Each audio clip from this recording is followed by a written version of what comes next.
Silakan duduk dalam hadirat Tuhan. Saya minta triple saya naikin Pak, suara triplenya. Dan agak kencengin sedikit karena agak sedikit parau suara saya. Shalom saudara. Boleh salam kanan kiri, katakan Tuhan Yesus baik.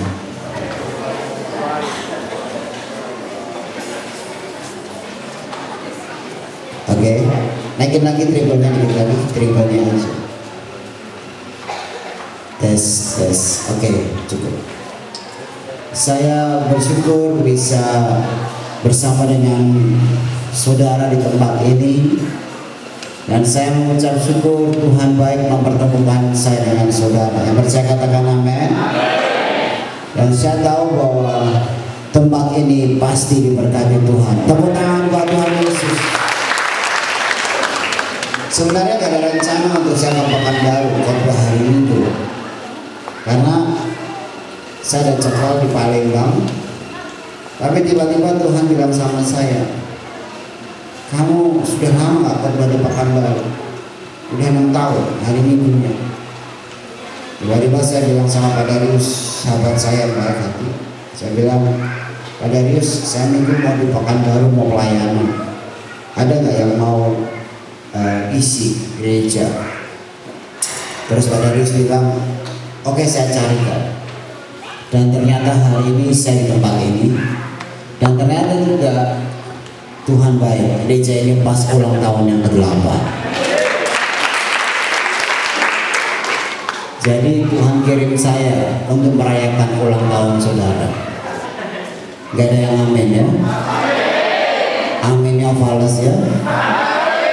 Yang percaya katakan amin.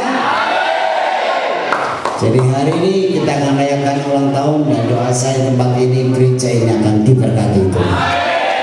Jemaat yang di tempat ini akan semakin hari semakin besar dan diberkati Tuhan.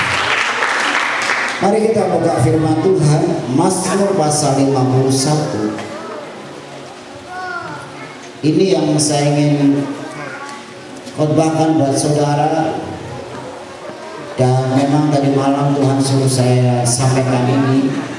Jadi kado, sama-sama katakan kado. Ulang tahun gereja Tuhan di tempat ini adalah dewasa. Jadi Tuhan kasih kado dewasa. Mazmur 51 ayat yang ke-17. Mazmur 51 ayat yang ke-17, coba ditampilkan.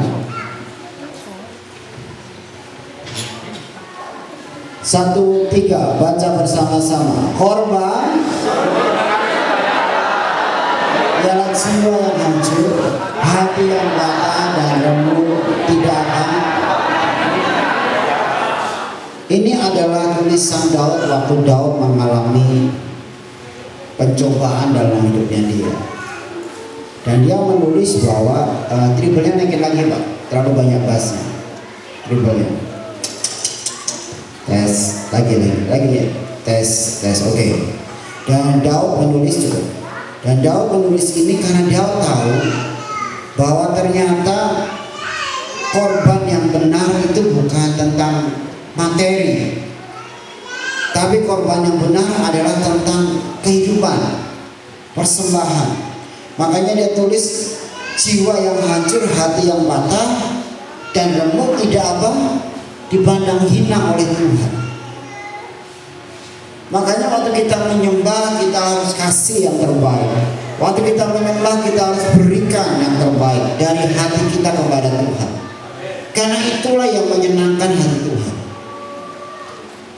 Hidup kita inilah persembahan. Yang percaya katakan amin. Nah, tapi saya suka kata-kata ini. Dikatakan begini, jiwa yang hancur, hati yang patah dan remuk. Ini semuanya mengandung kata proses. Sama-sama katakan proses. Jadi proses itu penting. Tanpa proses kita nggak bisa dewasa. Proses adalah satu-satunya jalan untuk Tuhan mendewasakan kita. Yang percaya katakan amin. Sama-sama katakan, tanpa proses tidak bisa dewasa. Harus proses. Karena tujuan kekristenan adalah kedewasaan. Ikutin saya. Tujuan kekristenan adalah dewasa. Dan gereja ini harus dewasa. Amin. Tujuan kekristenan bukan kaya. Tujuan kekristenan bukan kesehatan, kesembuhan. Tujuan kekristenan bukan mujizat. Tujuan kekristenan bukan jabatan. Tapi tujuan kekristenan adalah serupa dan segambar dengan Tuhan Yesus. Kalau cuma mau kaya, gak usah ke gereja bisa kaya. Sekarang saya tanya, orang Islam di luar ada yang kaya nggak? Ada. Ditanya jawab. Ada nggak orang Islam di luar kaya? Banyak. Ada nggak orang Buddha kaya? Banyak. Saya 7 kali ke Cina. Di Cina sana tuh ateis, nggak nyembah Tuhan, kaya-kaya. Artinya nggak usah ke gereja, nggak usah doa, bisa kaya. Karena buktinya di luar sana juga banyak yang kekayaan bukan milik orang Kristen saja. Semua orang juga bisa kaya. Sekarang saya tanya, orang Islam sakit minta sembuh nggak? Minta. Sama nggak dengan orang Kristen? Sama. Nggak ada bedanya. Yang membedakan kita dengan yang di luar cuma satu, kita mengenal Yesus sebagai Juru Selamat. Keselamatan itu yang membedakan. Yang percaya katakan amin. Makanya sekali Yesus harus tetap apa? Yesus. Nggak boleh yang lain. Makanya tujuan kekristenan bukan itu. Tujuan kekristenan adalah serupa dan segambar dengan Bapa. Kalau bapaknya baik, anaknya harus baik. Kalau bapaknya memberi, anaknya harus memberi. Kalau bapaknya kudus, anaknya harus kudus. Amin. Kalau bapaknya mengampuni, anaknya mengampuni. Tapi pertanyaannya sekarang, bapaknya baik, anaknya jahat. Bapaknya memberi, anaknya pelitnya amin-amin. Bapaknya mengampuni, anaknya kepahitan. Ya kan? Bapaknya kudus, anaknya kudis. Katakan kiri kanan, bapakmu siapa? Bapakmu siapa? Bapakmu. Ya, sorry ya, saya ini kalau khotbah keras. Amin. Supaya sudah dewasa.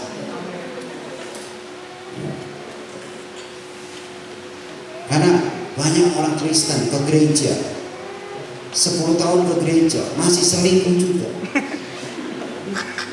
15 tahun ke gereja masih tipu sana tipu sini.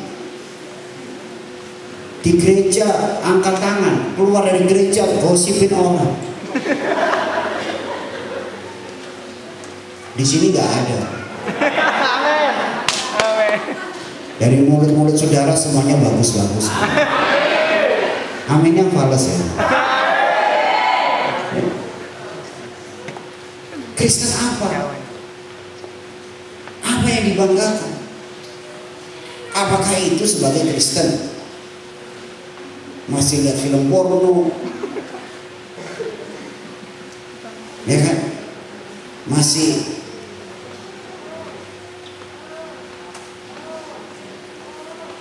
pakai riba,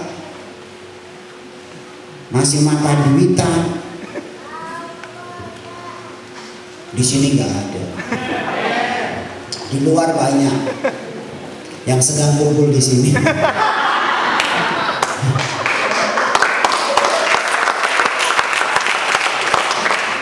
Makanya harus dewasa. Orang dewasa itu beda. Sekarang saya tanya sama saudara. Sekarang saya tanya ya. Kalau Tuhan datang nih, sakit kanker sembuh gak hari ini?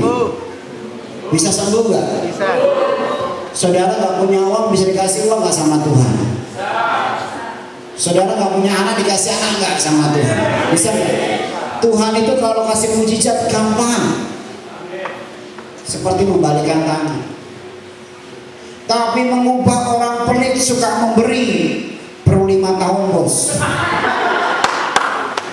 Orang sombong jadi rendah hati, perlu tahunan. Orang suka gosip, sekarang ngomong tentang kebaikan Tuhan, itu mujizat terbesar.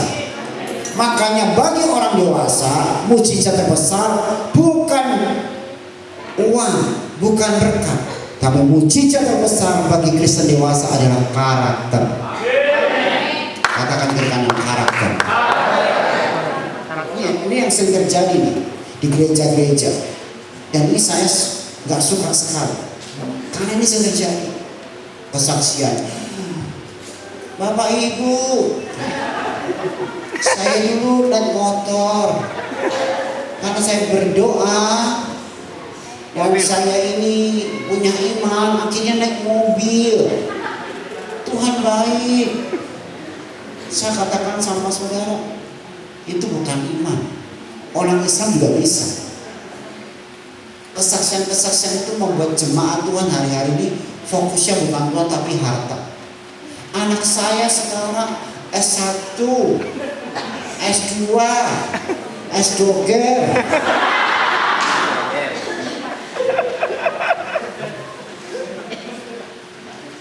Sekarang saya tanya sama saudara, orang Islam bisa nggak naik motor terus akhirnya punya mobil, bisa nggak? Bisa. Apa bedanya kesaksian seperti itu? Itu bukan iman. Iman itu begini, iman itu bertahan sampai mati dengan istri yang cerewet, itu iman.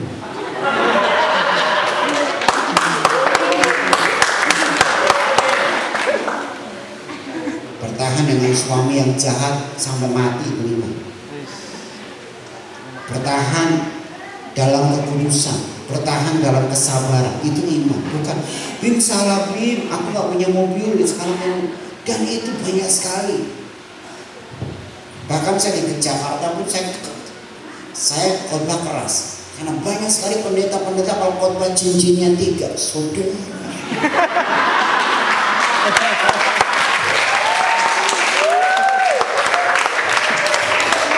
Apanya yang dibanggakan? Apanya coba?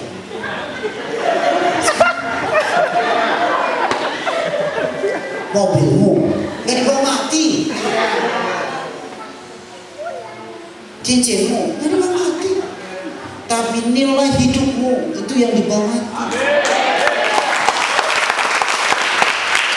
Engkau tidak gosip, engkau baik, engkau suka memberi, engkau suka mengasihi. Biasanya kan kalau ditegurkan langsung, apanya pendeta itu, kodanya kira sekali, macam sempurna aja dia. Saya nggak sempurna, tapi saya mau sempurna juga. Kalau saudara nggak dengan khotbah seperti ini, cuma dengan berkat, lama-lama saudara masuk neraka. Serius, karena nyaman hidup itu. Gereja ini sekarang sudah mulai fokusnya cuma enak, ikut Tuhan Yesus enak. Kata siapa? Siapa yang bilang ikut Tuhan Yesus itu enak? Gak ada masalah, kata siapa? Katakan kata siapa? Ikut Tuhan itu pikul salib, bos. Aman? Amin, saudara. Habis istri orang batas semua sama ngomong aman, amin aman kan.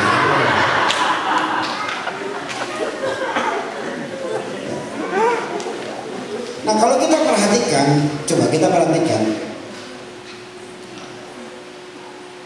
Ibrani pasal yang kelima ayat 13 dan 14. Ini kado buat gereja PCC ya. Ibrani pasal 5 13 dan 14. Coba 13.